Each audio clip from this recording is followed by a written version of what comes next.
ఇవన్నీ అయిన తర్వాత అమరావతి నిర్మాణం కోసంగా 41,170 కోట్లతో 2014-19లో టెండర్లు పిలవటం జరిగింది అధ్యక్ష. ఇందులో 350 కిలోమీటర్ల ట్రంక్ రోడ్స్, 1500 కిలోమీటర్ల లేఅవుట్స్ రోడ్స్.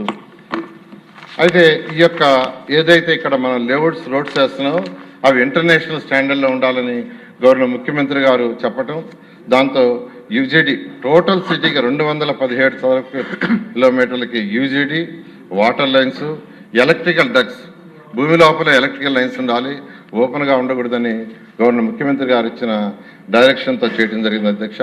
అదేవిధంగా ఐసీటీ లైన్స్ కూడా భూమి లోపల వేయటం జరిగింది.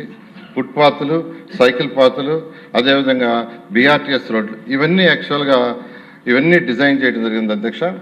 అదేవిధంగా అడ్మినిస్ట్రేటివ్ కోసంగా 5 ఐకానిక్ బిల్డింగ్స్ని 40 అంతస్తులు, 45 అంతస్తులు రాష్ట్రంలో ప్రజలకి పరిపాలన సులువు చేయాలి.